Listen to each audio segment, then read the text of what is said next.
AI, the world's current hot topic, the one thing everyone's clamoring about, whether it's about how you need to go all in or the pitfalls of it all. But we're not here today to do that. No, we're here to look at this environment with a more practical and balanced perspective, with a lens of more nuance than drawing lines in the sand.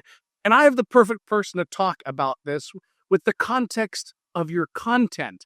Ashley Segura, SearchLab's own Director of Marketing. Before I welcome her, I want to give you a little more context about Ashley. She has more than 15 years of experience in digital marketing, and through that time has opened 4 digital marketing companies that have helped brands of all sizes and industries. In addition to that, she's also previously been ranked number 11 in the top 100 content marketing influencers and is a best-selling author of the Better Business book. And if that's not enough, is an international speaker who stepped onto some of the biggest conferences in the digital marketing world. Ashley, thank you for joining us for More Than You Can Chew. I think that's like the best intro I've ever been given. That was incredible. Thanks for having me.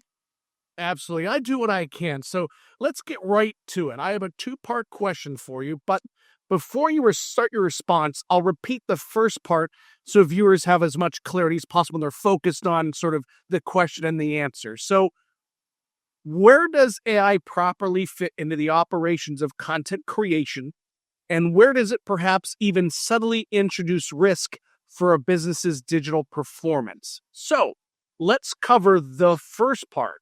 Where does it properly fit into the operations of creating content? This is a really good question. And honestly, you kind of nailed it with the question. So when people are thinking about AI and businesses in general, when they're trying to see where can I bring on AI within my scope, within my team, within my services, they're thinking of AI as solution-based. AI is going to take care of this entire department that I'm currently hiring people for to do service, or AI is going to replace 50 different tools that I have. Where I think AI fits the best in the content ecosystem is the operations aspect of it. I like to think of AI and LLMs in particular as my coworker. They're my strategy buddy. I still have to come and bring content idea and content strategy to the table. But where I can have a coworker, this AI LLM buddy, really kind of fact check me and make sure I'm staying in my lane is to bring that strategy and bring those ideas to AI and LLMs. Be like, hey, does this align with our ICP? Does this align with the audience that we're actually trying to talk to, that we're focused on? Does this align with our brand? Lots of times, when it comes to creating content, especially new content, you are reaching for ideas. You're using SEO tools. You're talking to your CS, your customer success teams, to your sales teams. You're trying to get all these different ideas together and then produce a bunch of new content. But very rarely does that actually match your brand messaging. Is it formatted? Is it speaking to your actual ICP, to the audience that you want? So I think AI has a really great place and seat at the table of almost fact checking you in a way and making sure that, yeah, you're on the right road, but don't miss your exit. Make sure that you're actually staying on the right path and speaking to your audience, making sure your content's truly aligned. What that could look like in practice is we actually just went through this experiment as we're working on next quarter's topic ideas and what kind of content we're going to do. So we put together some really great topic ideas, put together the content mediums, how we're going to distribute it, working on the social calendar, going through the full content ecosystem when you're creating a new piece of content. And then I stopped for a second and was like, let's actually run all of these topics through ChatGPT. Inside of ChatGPT, I've set up my personal ChatGPT's memory and personalization settings to match. This is SearchLab's ICP. This is who we're trying to target. This is our brand profile. This is how we talk. This is how we want to be known. These are the different thought leaders. These are the different personality types. So I've done my best to really train this LLM to really know who we are and where we should be positioning our content. So then when I say, hey, here's 4 new topics that we're thinking about creating a blog post, a webinar, and a video on, Does this actually match the direction that we should be going in? Does this actually speak to our ICP? And then spending a few hours kind of molding those prompts and that conversation with the LMs to really narrow in and get those topics as close to moving the needle and hitting the goals that we want those individual pieces of content to do. It's a really good reality checkpoint, and that's where content lives within the operations. Great. Do you find that once you sort of have the brand voice and different details of the company and ICP built out, then like prompts and getting feedback for ideation or whatever other operational aspect you might be covering, do you find that it still takes very large prompts, or do you find that that actually helps mitigate how much you still need to put in the input to get the good output you're seeking? So in the beginning, it's a lot of large prompts because it's really trying to train the LM as much as possible to really identify with the direction that you want it to go with. But then we're talking like a sentence of two. Once they really understand it. Granted, I don't know if you've noticed this, but like I've caught ChatGPT having bad days to where like I need to just exit everything, come back in. I've seen this with Claude too. Exit everything, come back in, ask it the same question again, and all of a sudden, all right, now we're back on pace. So granted, even though robots can have bad days just like we do and can be off, sometimes I'll have to go back to that larger prompt and be like, no, remember, this is where we're at with things. But for the most part, after you've quote unquote trained your model a bit, you're able to just drop in a sentence or two of, hey, is this topic good for the MOFU stage of this ICP that I'm trying to target?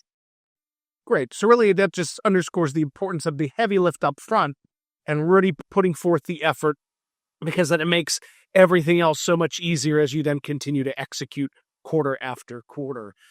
Great. So, we kind of covered the operational aspect of it, the good aspect of it. But so now let's discuss where, again, even if it's subtle, introduce risk for a business's digital performance. Yeah, this is a messy one because we're all still learning so much about who's using AI for what and what the implications are for that. We're also starting to see how Google and other search engines are catching up to brands that are mass producing content using AI and using some of the really old school SEO tactics that are not so hot, some more black hat techniques, and seeing the ripple effects of those. So this is still a very big learning period. But from what I've personally seen so far is where it can hurt your brand is where you do use AI to mass produce a ton of content in a short amount of period, and it's crap content. It's not helpful content. It's not moving the needle for user intent. It has no mapping to really answering what a user is trying to get out of this specific topic.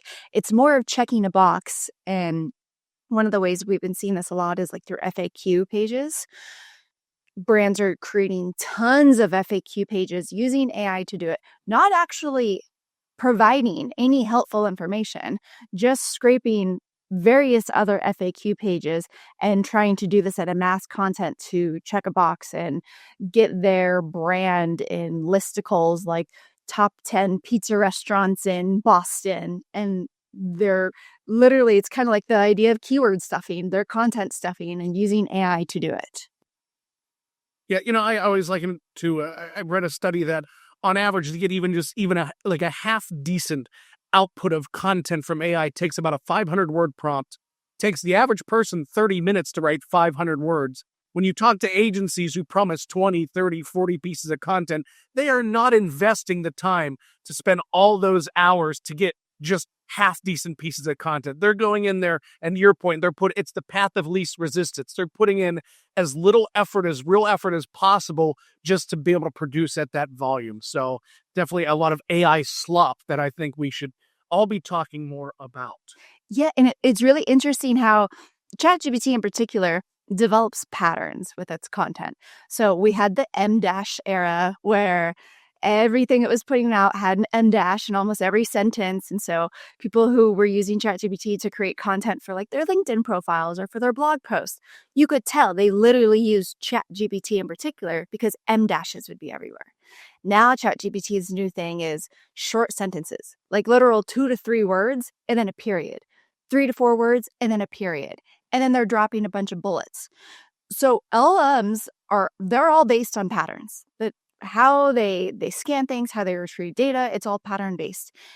But they also produce patterns. So unless you actually have a real human editor going through and telling it, no, I need a short paragraph. No, now I need bullets here. No more M dashes. Oh, it still did another M dash. No more M dashes. Like, you're right. The time that it takes you to corkscrew this ChatGPT just a little bit more.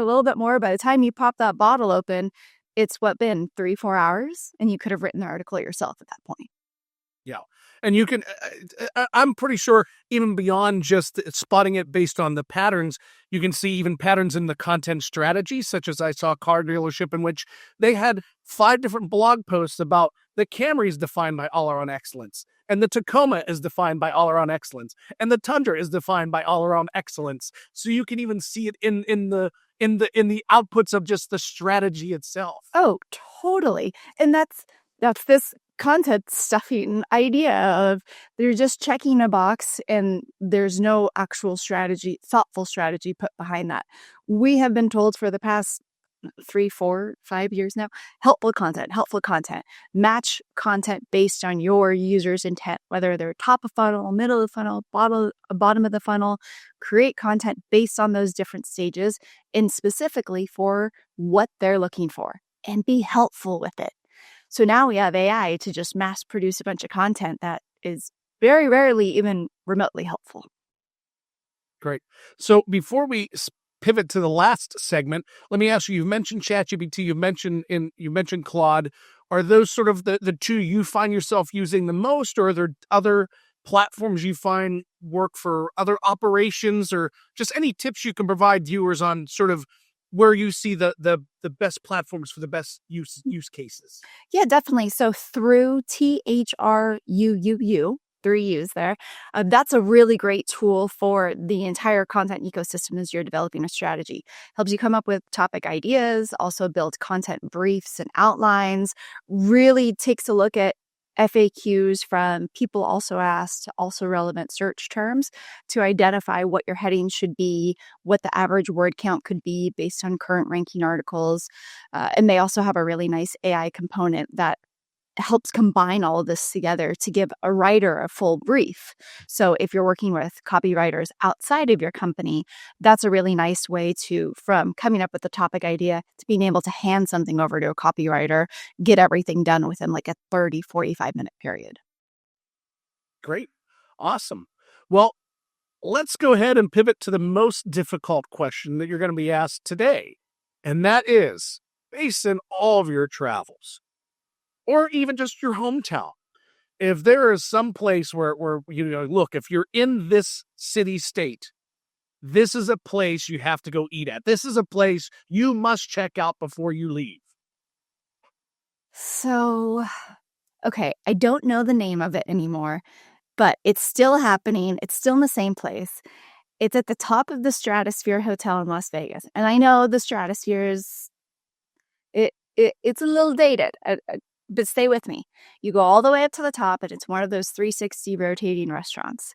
You have to get there at like 30 minutes before sunset, so you get to see the full dusk over the desert, and the desert has some of the best sunsets out there. It's this gorgeous view. But the meal that I had, it's this lobster mac and cheese. Granted, this was over a decade ago, and I still think about this meal. It was one of the best pieces of lobster I've ever had in Vegas, not in New England. Don't hate me here. It was phenomenal. And the mac and cheese was just perfect. Between the sunset, the views, and this incredible bowl of pasta and lobster, I still think about that meal regularly and always want to go back there to get it. Well, fortunately for me, industries love to have their conferences in Las Vegas, so I'm going to get to check that out sooner than later. So, top of the Stratosphere, check it out, lobster mac and cheese. Ashley Segura, Director of Marketing for SearchLab. Thank you so much for helping us bite off more than we can chew. Thanks so much for having me. And everyone, I'll see you next time.